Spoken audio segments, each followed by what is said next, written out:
Hello, my name is Paul Westman. Welcome back.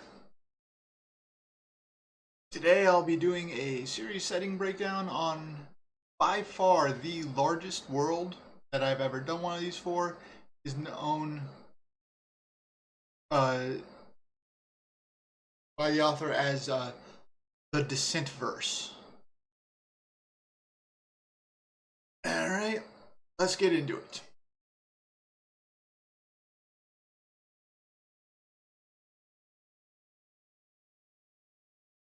Now this is cover of the first book in the series. Alright, now the genre of this series is definitely an urban fantasy, although one particularly thing that makes it different from a lot of the others I've covered is this definitely leans more towards dark fantasy. There's a lot more blood, gore, and violence in it than in most of the books I've covered previously. Now, later in the series, it does also include some post-apocalyptic trends, genres, tropes. Alright.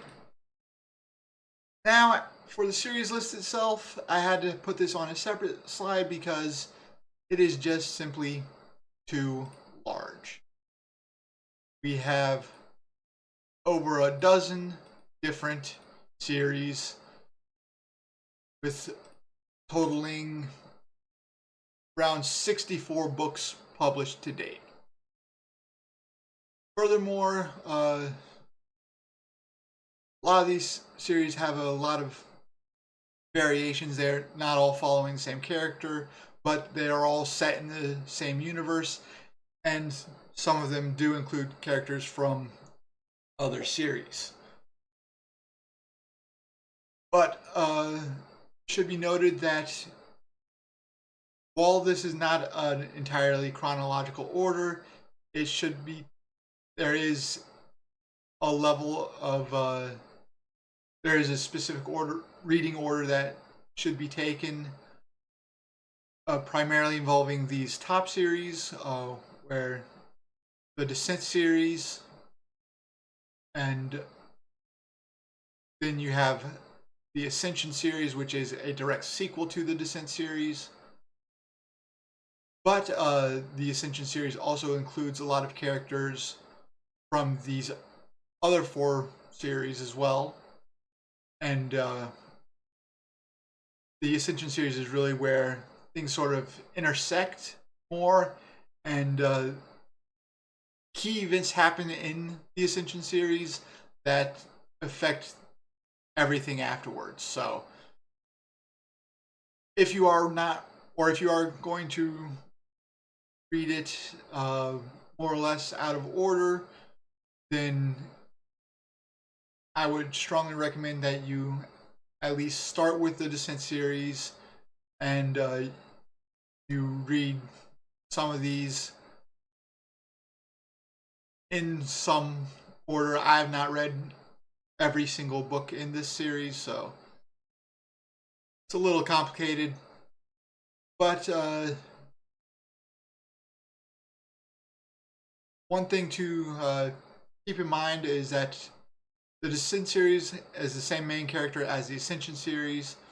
Seasons of the Moon, that is directly followed by the Kane Chronicles, but the Preternatural Affairs is another different group, and I don't believe I've read the Tarot Witches at all.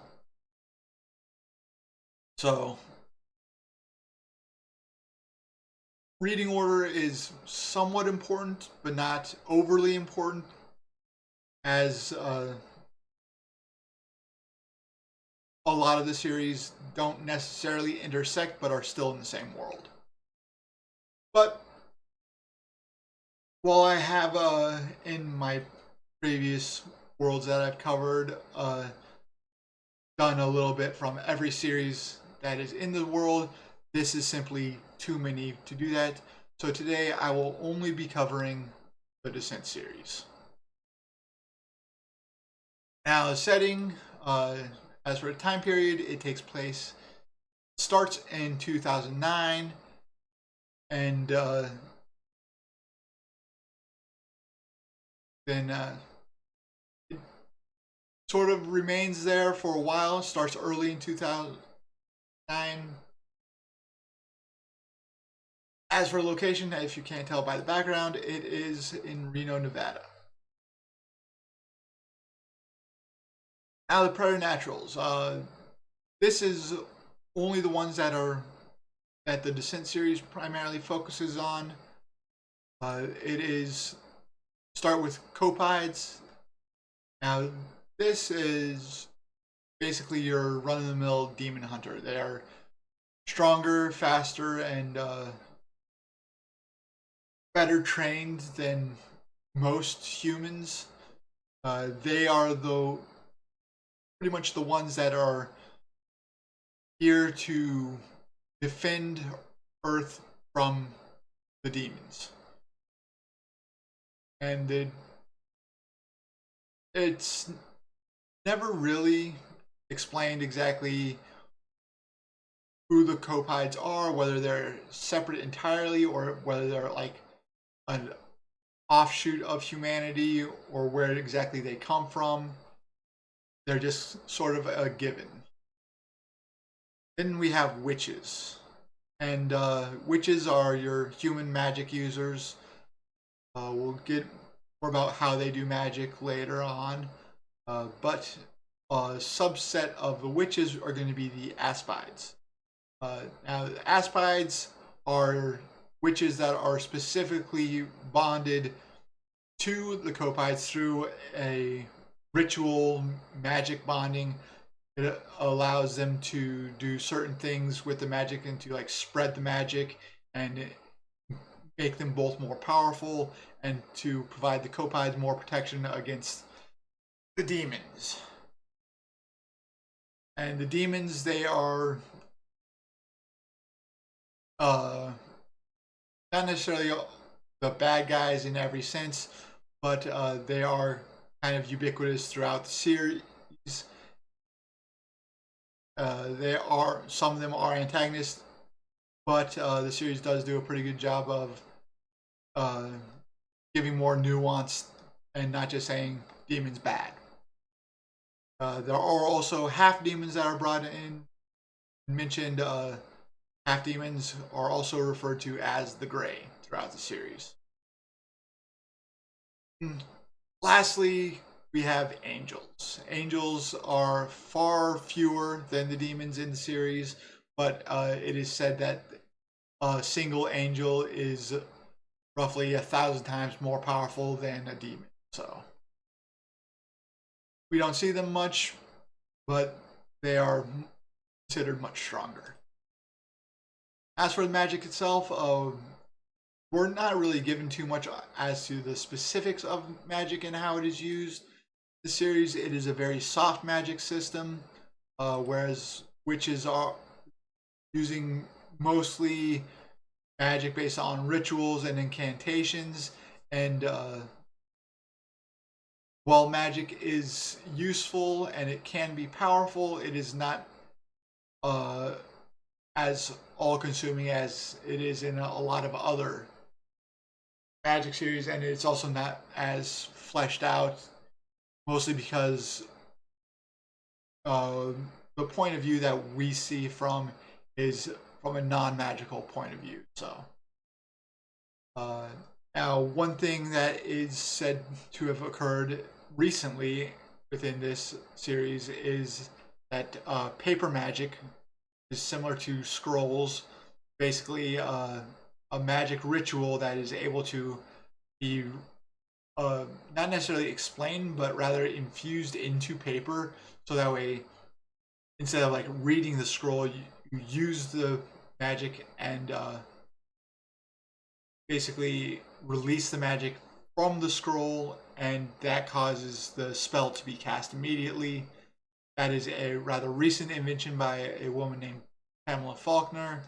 However, she is killed shortly before the earliest scene we see in the book, which is set early in 1998. So she might have been killed around 1997. All right. Now, as for the organizations in this series aren't as fleshed out as they could be. There's only two primary organizations that we really deal with in the Descent series.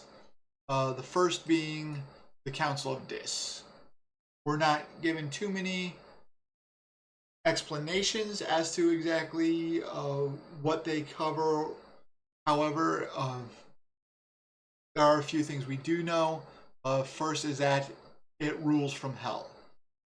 They're the ones who are basically there to enforce certain rules, particularly a system of rules known as the Treaty of Dis.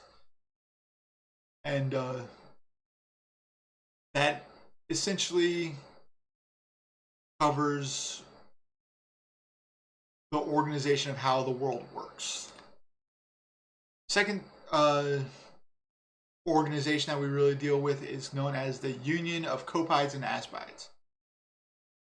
Now, this is a special sort of unionization effort from the Copides on Earth. It does not operate necessarily with the approval of the Council of Dis, who is otherwise seen as sort of the ruling authority over the Copides. But since the Copides don't necessarily have a strong organizational structure prior to the Union,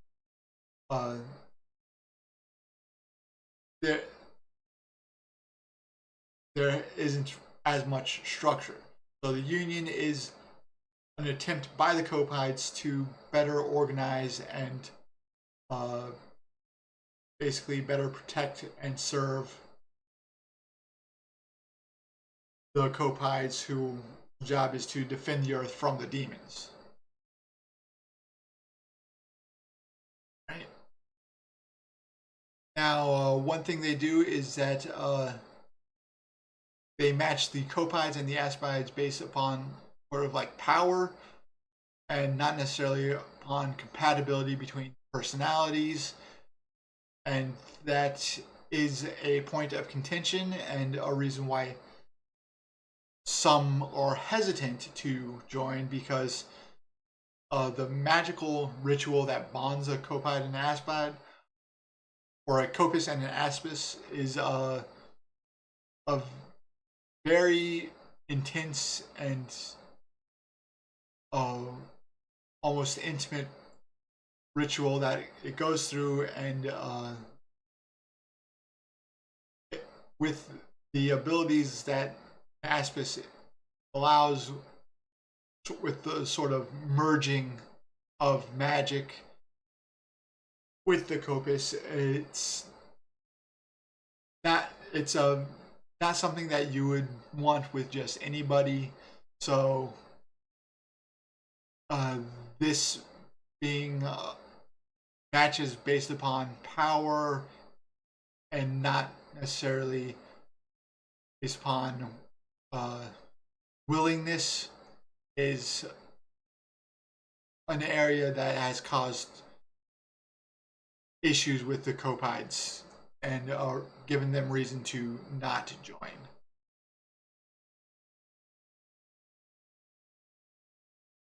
Now, as for the history, we are not given too much about the history, but there's two rather important things to note. First is the Treaty of Dis. This is where a treaty that sort of almost binds reality. Like I said, we're not given the best explanations, but first off, demons, Copides, and angels are incapable of directly using magic. Now,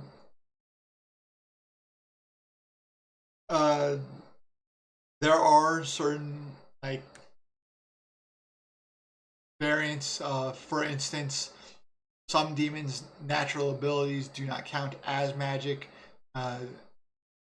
This is more talking about exactly sort of magic that can almost bend reality of sorts. That the kind of magic that is specific to the humans and angels, or that, but the humans in the witches. So that is one reason why the Copides are bonded to witches, who are the Aspids. So that gives a leg up, so to speak. Now, another part of the treaty is that mortals are not allowed to be given immortality. Mortals have to stay mortal, so that is a part of the treaty. Demons and angels cannot turn mortals into other demons, so that is another part. Like I said, this is enforced by the Council of Dis through use of, and it is also mentioned that there are touchstones in the Council of Dis that bind the treaty to reality. But like I said, we aren't given the best descriptions of exactly how that happens or what ways it's enforced. So, last part about the treaty is that it prevents invasions of heaven, earth, and hell.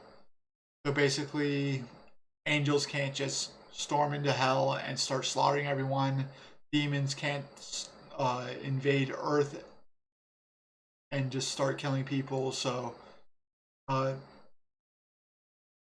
not given explanation as to why. Well, basically, this prevents like mass invasions. It doesn't necessarily stop individual demons from traveling or individual angels. So there is some travel, but it is limited based upon the Treaty of Dis. Now, the next historical event that occurs is known as the Semi-Centennial Summit.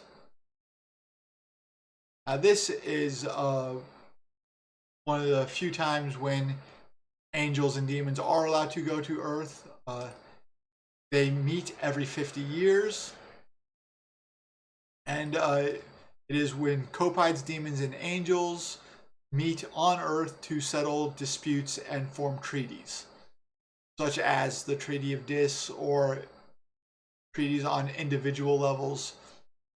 So basically, it is the demons and the angels meeting on Earth with the Copides supervising, pretty much, and making sure that everything doesn't blow up into an interplane war again.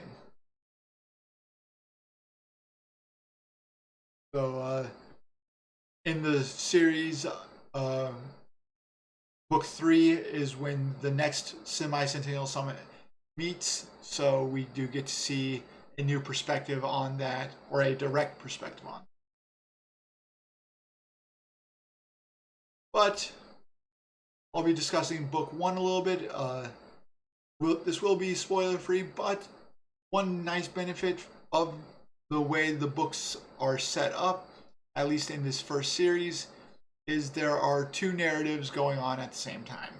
The first is the narrative in the modern time in 2009, but in this book there's an additional narrative of a essentially flashback from 5 years prior, which is actually provides a good way for me to talk about the book in a spoiler-free fashion, because I can just mostly talk about the flashback. Now, the flashback is set in 2004, and it takes place mostly in Guatemala, whereas the main setting is in Reno. So we have 3 main characters throughout the series, although we are mostly seeing everything from a single viewpoint of Elise Kavanaugh. She is the Copus She is one of the very few female copuses, and she has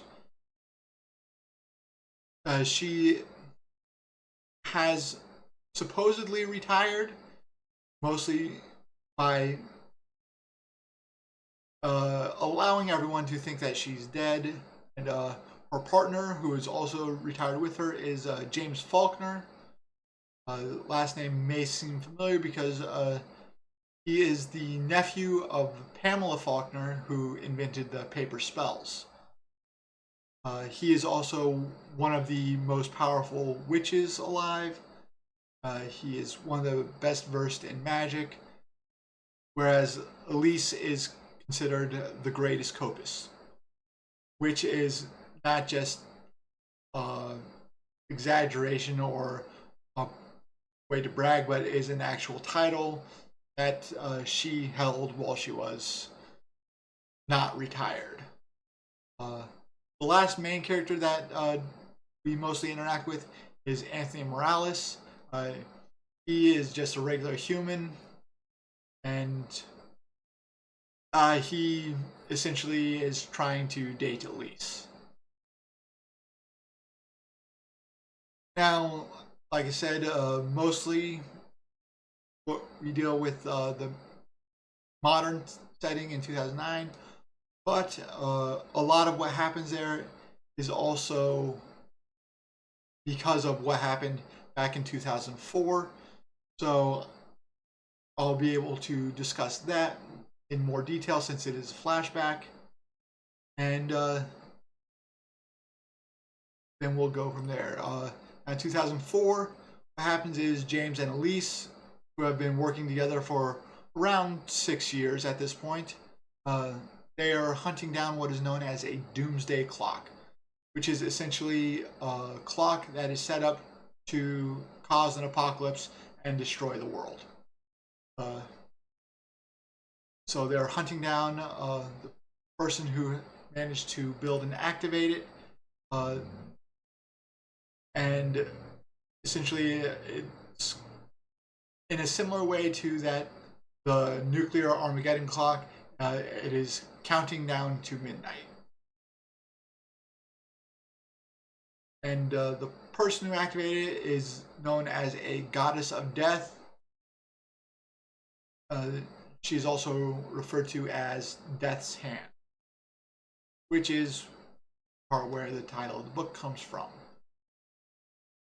Now, while they're hunting down this clock, what happens is they're on a rather strict time limit. So when James gets injured, Elise decides to go off on her own to locate the clock. She manages to do so, but while she's there, she is captured and is tortured. And torture is somewhat descriptive. Like I said, this does lean far more towards a dark fantasy rather than just your standard urban fantasy. So if you don't like it being that graphic, it does tend to avoid like a lot of outright gore, but it doesn't shy away from the graphic torture and stuff like that. So anyways, while Elise has been captured, what happens is James manages to recover, and then he manages to track her down and to find the clock himself. And while he is sort of assaulting the clock in his own way, he manages to act as enough of a distraction that Elise is able to escape, and she's able to kill the goddess and destroy the clock at roughly the same time, which causes a massive collapse of the cavern, and they barely manage to escape. But at this point, like, that is sort of what drives them into retirement. And because they barely manage to escape, it is assumed that they're dead, since they don't reveal themselves immediately afterwards. and that is what allows him to go into retirement. And eventually they set up shop in Reno. James opens up a dance studio because that is one of his passions. He likes to teach, and Elise ends up getting a college degree in finance and works as sort of an accountant. As she works mostly freelance as a subcontractor for her own accounting firm, so that's where they are when eventually what happens in their uh, in their immediate area, and the witch coven that James also has started leading. More zombies and demon possessions start to occur, and that drags them sort of back into the life that they had retired from. So that's sort of where this initial book starts. It's a pretty good start to the series, but there are some things that definitely could have been improved upon. First off, we don't get very good explanations as to like what exactly a copus is, the magical bond between the copus and the aspis. Don't get very good explanations for like the Treaty of Dis or the Council of Dis. So some things you just have to accept, take it with a grain of salt, and keep going through. So that's one thing that definitely could be improved upon. Another thing, one thing I would have appreciated more is a better incorporation of other religious mythology. For instance, it's very Judeo-Christian centric, and that's it. Further elements in the book that introduce other preternaturals include like werewolves and vampires, but again, it's more Eurocentric instead of being a bit more inclusive of what other mythologies sort of involve. So that's one thing I think could have been done a little bit better. And also, there should have been a bit more inclusion of preternaturals in the earlier series. Like, I can understand, like, in the first book, you only focus specifically on one. But, for instance, werewolves are barely mentioned at all in the original series. They don't really show up at all, but they're key throughout the rest of the world. So, but again, each series kind of tends to stay specific early on, and they don't really branch out and integrate more until it gets a bit later in the series or in the world. So that is one other thing that I think could have been done better.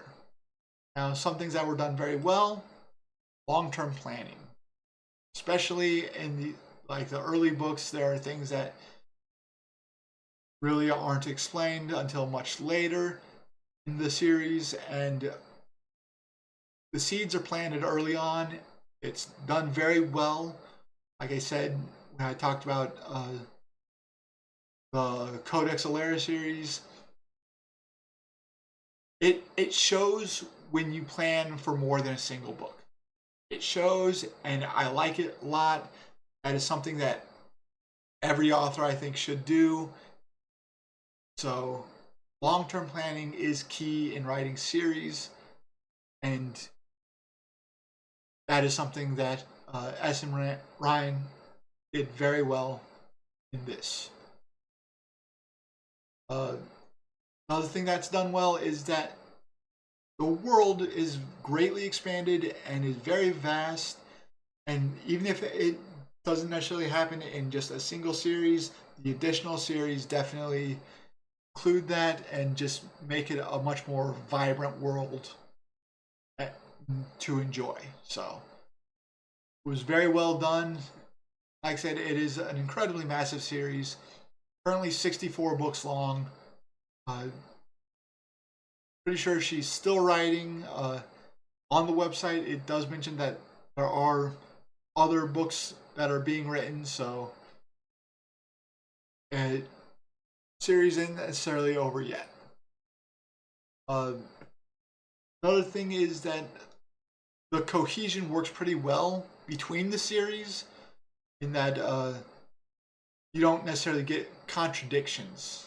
Like one series says it one thing, then another says a little bit different. So that cohesion is very good, and that also goes along with long-term planning, because when things start changing a lot in the series or modifying, that just, it's always a sign that, well, the author decided to change some things, and it just doesn't always sit as well with me. So now, one thing that for this series does do a decent subversion of expectations. It's not always demons bad, angels good, humans are fine, and humans are the only ones with sort of like a variable moral scale. Doesn't do that. You don't always necessarily see who the bad guy or what exactly is going on until closer to the mid to late parts of the books. So she does a decent job of writing that, and it makes the series very enjoyable to read. So definitely recommend the series. Very long, so if it's something you're wanting as sort of like a good way to pass a lot of time, or a long-term goal, highly recommend it. So that was the Descentverse. All right. I think next week I'll be going back into my spoiler review of the Starships Mage series. I'll be doing book 2 of that, known as The Hand of Mars. Right? And I will see you next week.